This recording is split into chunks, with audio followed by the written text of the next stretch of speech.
Og i dag der har jeg Omar Hashimi på besøg, fordi han har skældt os ud. Og jeg vil godt lige citere, det er godt nok det mest åndssvage produkt, jeg nogensinde har stødt på, som kommentar på Facebook. Og så sad Peter, chefen, han sad om aftenen, og det kunne han ikke rigtig blive siddende, så han tænkte, han skal have nogle kulinariske høvl. Max, gør det. Men det korte og lange er, at du bliver inviteret herover for at rent faktisk, hvor vi skulle have en lille steak battle, hvor jeg steger noget på vores grej, og du steger noget på det grej, du foretrækker. Og så skal vi så se, om hvordan resultatet bliver, og hvad vi synes om processen.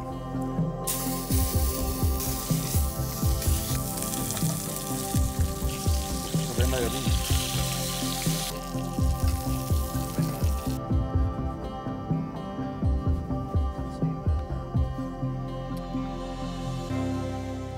Du har sådan et, det er jo noget stenalder, noget det der. Ja, det er bare en helt almindelig komfur til 189 kroner. Jeg er selv spændt på at se, hvad den kan. Ja. Ja. Og så en stålpande. Og jeg bruger vores lille pande, fordi vi steger en bøf ad gangen, så det bliver ikke det helt store problem. Hvorfor er det et åndssvagt i dag? Jamen altså lige umiddelbart, der synes jeg, at det virkede som om, at det var... At selve produktet her skulle løse et problem, som der ikke var der. Det var derfor, og så var en app til den. Og jeg tænkte, hvis nu det skulle være så banebrydende produkt, så synes jeg, at der skulle have været drejeknapper på det. Det kunne være, at vi skulle prøve. Jeg har købt nogle gode ribeyes og noget mørbrad. Jeg er ikke så meget for mørbrad normalt, men du vil gerne lave dem, fordi du synes, det er det sværeste at stege. Og jeg bruger olivenolie, og du kan bare starte, du behøver ikke vente på mig. Nå, jeg skal bare lige vente til panden er varm. Ja, det er fint. Så sætter jeg ned på 130, fordi så brænder jeg ikke hvidløgene af. Og så er der jo så forskellige holdninger. Nogle mener, man lige skal krydre den og lige lade den stå i 10 minutter, og andre mener, at den skal bare på med det samme. Ja. Jeg synes, det bedste er, hvis man kan gøre det dagen før. Så salten den når at trænge ind i, og så kommer der noget væske ud, og det når at få damp. Så bliver den sådan lidt mere fast i det og sådan noget også. Og lidt bedre sprød skorp. Også ved rosa stegt kød?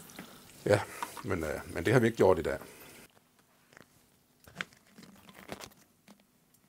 Gør faktisk lidt, du gør bare omvendt. Ja. Jeg steger bøffen fast i neutralolie, og så til sidst så gør jeg det samme, som du gør der, med rosmarin og hvidløg, men bare med smør. Den var lige lidt for varm her. Ja, det sker nogle gange. Nu begynder min at dufte af rosmarin og olie. Ja. Og så skal jeg stege bøffen, og der er min erfaring er, at 220 grader, det er den temperatur, jeg godt vil ramme. Altså, det er den temperatur, panden skal have? Ja. Men det er jo typisk sådan, man ser en bøf, den bliver stegt, ikke? At man får at vide, at der skal knald på til det hele det oser, og så skal man smide kødet på. Ja. Og der er vi jo sådan lidt mere, at hvis det oser, så er vi får indstillet det forkert. Jeg har ikke så høj temperatur, og så for at hjælpe brugningen, så kommer jeg en lille smule smør i samtidig med. Den er 220 grader nu. Allerede fra starten? Ja, fordi jeg ved, det kommer ikke op og brænder på. Ups. Og så lægger jeg det ovenpå. Så de der smørpartikler, de bruner. Og så bruger jeg det lille trick, vi har i appen, at jeg starter et stopur. Det jeg godt kan lide ved, når man steger bøffer, det er hele tiden at vende den. Og hele tiden at vende den. Det er der, hvor jeg oplever, at de bliver stegt ens. Ja, det er også min erfaring. Det der sker, det er jo også, at de bliver meget varme i bunden. Og når man så... og så står de jo kolde op i toppen, og så vender dem om. Altså, så bliver de kølet ned opfra og bliver varmet op nedefra. Og det vil sige, at man får den der varme chokbølge, den kommer langsommere ind i kødet, og så bliver det mere jævnt rosa. Og så vender jeg vin. Det er første vending. Den er lidt smule mørk ude i kanten, og jeg vil egentlig gerne have den lidt mørkere inde i midten også. Ja. Men der er ikke noget sort på den overhovedet. Der er mørkbrun. Og jeg kører det så næsten som en maskine hver minut. Jeg står og kigger på mit stopur. Ja. På en flot skorp. Ja, på den her. Ja. Og det er sjovt, at det er jo meget udramatisk, ikke? Fordi den virker ikke som om den er varm, fordi altså den her, den er jo, altså jeg har selv brugt sådan en i 10 år, så jeg kender godt de pander, og de har den der lidt mere, der kommer lidt mere røg og lidt spruten og så videre. Og det her, det virker sådan lidt, nå ja, okay. Den her, den er så noget tykkere end hvad jeg plejer at stege. Så jeg er ikke helt sikker på, hvor længe den skal have. Men normalt så vil jeg vide, at 2 gange 2 minutter, eller 4 gange 1 minut. Så er det, hvis man kender sin udskæring, så kan man, fordi man kender temperaturen så præcis, så ved man, at næste gang man steger sin bøf, så er det det samme, det skal have.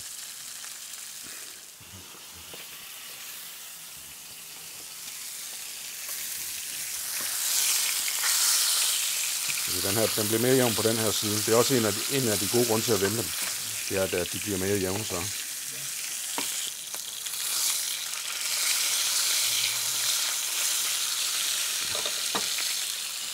Det er jo fint, altså, fordi det man tit siger, det er jo sådan nogle teflonpander, som vi kan ikke lave en ordentlig skorp. Men det her, det er der skorp.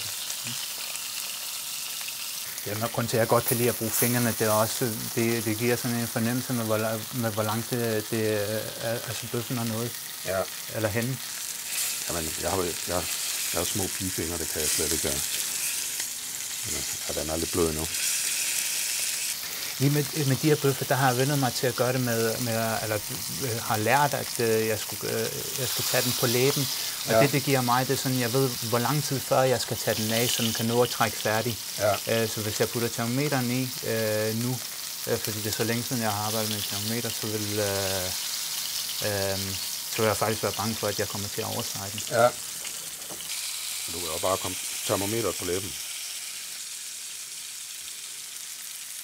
Jeg skruer ned på min temperatur. Så nu ryger den bare ned på 100 grader.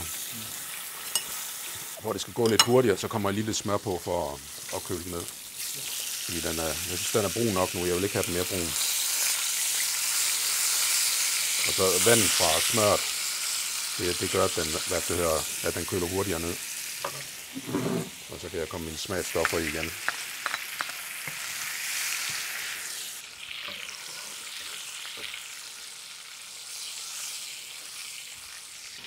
Jeg slukker min nu, den er. Det er en rimelig flot stegeskorp, der kommer på den. Ja, den er meget jævn og så videre. Ja. Jeg har også brugt noget mere fedt end dig.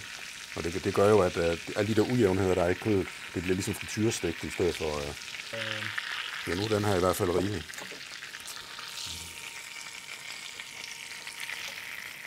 Så lad den ligge i vente i 5 minutter, fordi den stiger cirka 10 grader eller sådan noget i temperatur.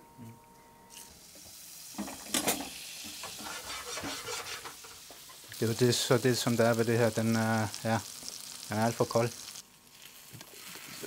Den her, den har en vis, altså komfort har en vis effekt og sådan noget. Når du så smider smør på, så er det vandet i smøret, der bestemmer, fordi det vil gerne være 100 grader. Og indtil det er dampet væk, så er panden 100 grader, og så skal den til at arbejde sig op igen. Ja. Jeg kommer smøret i på den her måde til sidst for at give den skorpen. Ja. Men det er også fordi, når jeg laver mad, så kan jeg godt lide, at man skal altså røre ved maden og gøre ved. Man kan ikke bare sådan sætte det over og så sætte sig på sofaen. Og så baster du. Hvorfor gør du det? Det er faktisk en gammel trick. Står i forskellige lærebøger. Det kan man både gøre med fisk og kød.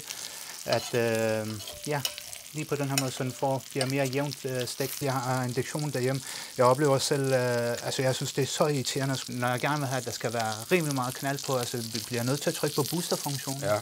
Og når panden lige pludselig bliver kold, og jeg gerne vil have en hurtig varme, så på boosterfunktionen. Der kan man så sige, at den her gør det automatisk. Den står altid på boosterfunktionen her, når jeg laver noget. Ja.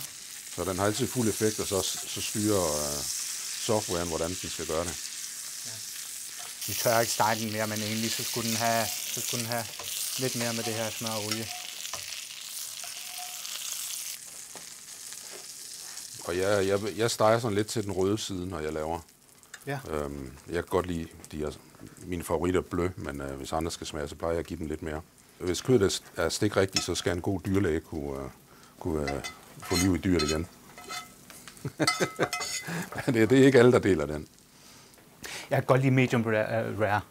Ja. Helt blød indimellem. Ja, men det kommer meget an på kødet, ikke? Fordi det er sådan en kvalitet, så skal den være medium rare. Hvis det er helt fantastisk kød, så synes jeg, at blød er godt. Hvor længe lader du den så hvile? Ikke ret længe faktisk, fordi nu når jeg har gjort det på den her måde, så kan den faktisk serveres direkte. Og inden man spiser det, så er der jo gået 3 minutter, 3-4 minutter. Fordi den har jo trukket. Det eneste vi skal, det er jo bare lige varme den op og så give den stegeskorp. Ja. Der, hvor jeg vurderer faktisk en bøf er stegt godt, når jeg har stegt den på den her måde, det er faktisk, altså når jeg skærer den over nu, så burde der ikke sprøjt kød ud af saft over det hele. Nej, det er rigtigt, og det er, hviletiden er vigtig der. Ydersiden af bøffen, den er jo varmere end indersiden, og den der varme, den bevæger sig indad, og så ender man på den rigtige temperatur i indersiden, men det vil sige, at ydersiden er lidt for varm, og det vil sige, at den tilbereder stadigvæk kødet, og det vil sige, at altså, det er svarligt til at skære den, mens den ligger på panden, hvis man skærer den for tidligt, i stedet inden den hviler. Så det er en skidt idé. Nå, så er det spændende, hvem der vinder, om det er et fuldstændig åndssvagt produkt. Nu må vi håbe, vi kan huske, hvis der er vis. Nå ja. Ja, jeg har glemt det. Min det er den bedste. Jeg tog den skæve. Det ser da ud til at være et fint resultat. Hvad synes du om det? Jeg synes, den er fin der. Ja. Som du selv sagde med kødet, kommer an på kvaliteten af kødet.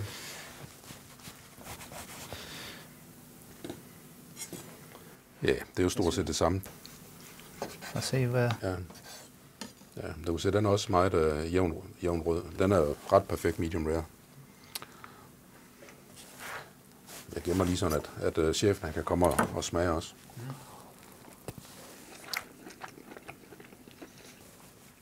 Jeg tror ikke, jeg kunne lave den meget bedre. Altså min egen bøf. Altså, jeg kan ikke sige, at den er mislykket. Jeg bliver nødt til at sige, jeg kan bedre lide stegskrummen på din. Tak. Din smager altså også godt. Den har rigtig meget kødsmag. Min har lidt mere smørsmag. Din har sådan meget ren kødsmag. Det smager altså også godt. Jeg synes, det er meget bedre stegskrub på den, du har lavet. Okay, tak. Jamen, det er altså en fordel med, at man kan styre, og så man kan bruge smør. Bare en lille smule smør nedenunder i starten, så den får lidt mere. Så vi prøver at hente bossen. Ja. Ham du diskuterede med på Facebook. Ja. Så kan han se, hvad han synes. Ja. Wow.